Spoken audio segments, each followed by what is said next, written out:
आज आपण एका नवीन पाठाला सुरुवात करणार आहोत, ज्या की पाठाचं नाव आहे मिश्र अपूर्णांक। या अगोदर आपण बरीचशी काही याबद्दलची माहिती पाहिलेली आहे। आज आपण मिश्र अपूर्णांक याबद्दलची माहिती पाहूया। मुलांनो, तुमच्या समोर मी इथं साधा अपूर्णांक मांडलाय, इथं मिश्र अपूर्णांक मांडलाय।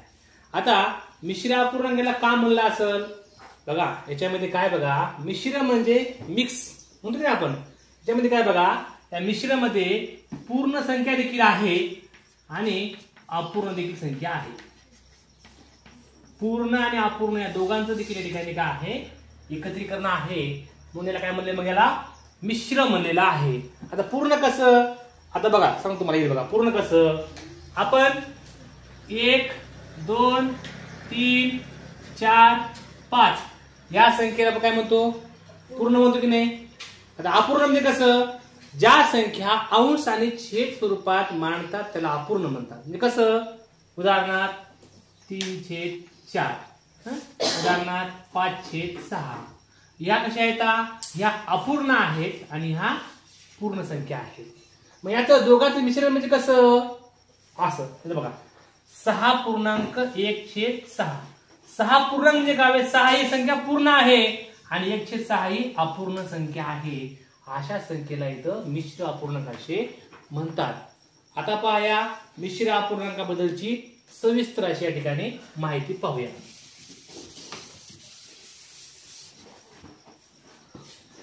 आता लक्षपूर्वक पहा, इथं साधा अपूर्णांक आहे 37/6 आहे।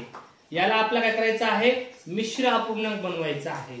मग आपल्याला माहित आहे, जी संख्या इथं कुठं असते, छेदस्थानी असते, ही अंश स्थानाला काय असते, भागिले असते। मग आपण काय करतो, अशा वेळेस काय करतो की 37/6 करतो की नाही। मग आता काय करणार, मग याला आपण भागिले करतो। आता आपल्याला माहित आहे 37 हे पाड्यामध्ये नाही, याच्या पाठीमागे जागा जा 36 आहे का, आहे का पाड्या 36 आहे। मग 6 36 किती उरला, 1 उरला। म्हणजे तुम्हाला काय समजलं की ही जे आलंय हे, हा जो आहे हा भागाकार आहे, ही जी आहे ही बाकी आहे, आणि हा जो आहे हा काय आहे, भाजक आहे। एवढं कळलं। मग याची कशी करतो मांडणी आपण, की जो भाजक आहे बघा, इथे जो खाली आहे हा ऑलरेडी भाजक असतो, असंच ठेवायचं। जो आला भागाकार हा इथं मांडायचं, आणि जी बाकी उरली डोक्याला ठेवायची। म्हणजेच आपल्याला 37/6 या साध्या अपूर्णांकाचं पूर्णांकयुक्त अपूर्णांक आपल्याला काय मिळालं, 6.1/6 काय मिळालं, 6.1/6। बघा, मी पुन्हा दाखवतो, तुम्हाला सोडून दाखवतो, अशा पद्धतीने सोडवतात। अजून पुन्हा एकदा पहा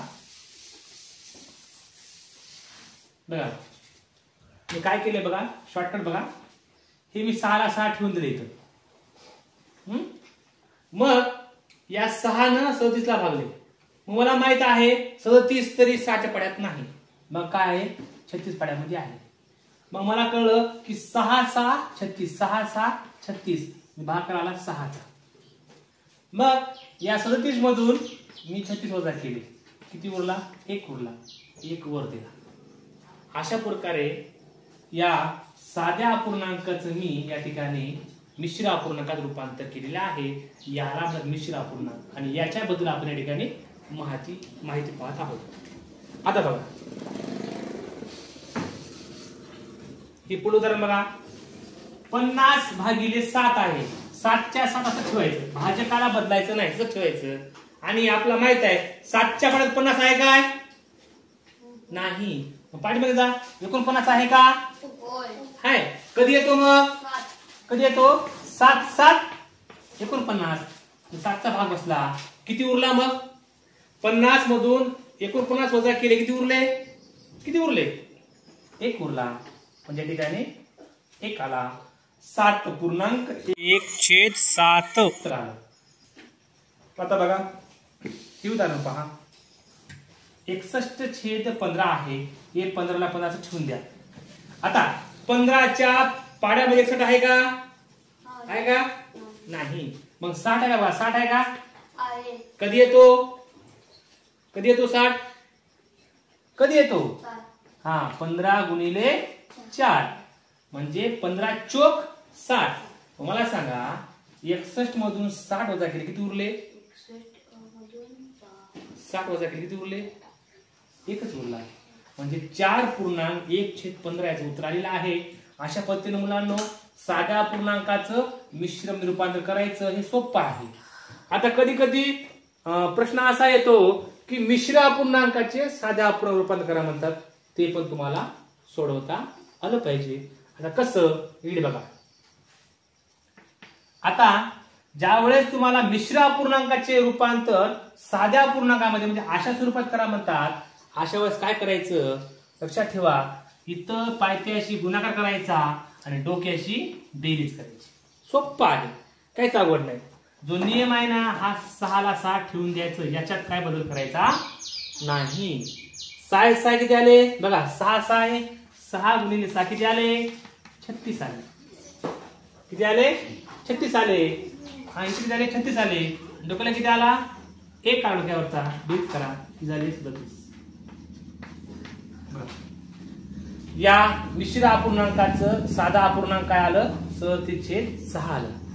6.1/6च मिश्रच या साधा कसं आलं? 37/6 आलेलं आहे. मी कसं सोडवलं बघा हे लक्षात ठेवा. आता मी याला काय म्हणतात आपण? भाजक म्हणतो. याला काय म्हणतो? भागाकार म्हणतो. याला काय म्हणतो? बाकी म्हणतो. मग मी काय केले बघा या ठिकाणी नवीन असं काही या ठिकाणी सोडवलं नाही. बघा कसं आहे बघा काय केलं मी खाली भाजकला भाजक ठेवून दिले आणि जे वर आहे वर काय आहे मग पुन्हा घेतले भाजक गुणिले भागाकार केले आणि अधिक मध्ये काय केले मी बाकी केले. नवीन असं काहीच केलं नाही. हा बघा अशा पद्धतीने सोडवले मी. पुन्हा एकदा बघा. या दोघांचा इथे मी गुणाकार केला. हे ऑलरेडी 6 ला 6 ठेवलं. या दोघांचा गुणाकार केला. 6 गुणिले 6 36. 36 मध्ये 1 मिळवला किती झाले? 37.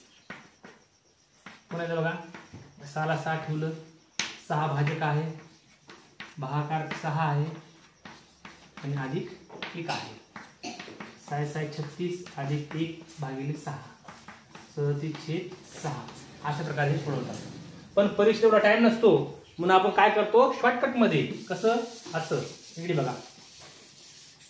हे बघा आता इथं 5 गुणिले 6 गुणाकार इथे बेरीज. हे 6 ला 6 ठेवून द्या. 5 × 30 30 आणि 1 31 संपलं. 31/6 इथं गुणाकार इथे बेरीज. 7 7 49 आणि 49 मध्ये 1 मिळवला 50 झाले. 7 ठेवून द्या हे झाले 50. अशा प्रकारे मुलांनो हे सोडवायचं आहे. 6 6 36 1 अशा प्रकारे तुम्ही साध्याचं मिश्र करा, मिश्राचं साधे करा. हे अशा पद्धतीने सोडवतात. बघा जो पूर्णांक आहे हा भागाकार दर्शवतो, अंश हा बाकी दर्शवतो, छेद हा का दर्शवतो? भाजक दर्शवतो. अशा पद्धतीने मुलांनो मिश्र अपूर्णांकाची या ठिकाणी माहिती पाहिलेली आहे. सर्वांना समजली का? सोपी आहे. जर कोणाला समजलं नसेल त्यांनी हा व्हिडिओ पुन्हा रिटर्न पहा, तुम्हाला समजून जाईल. ओके.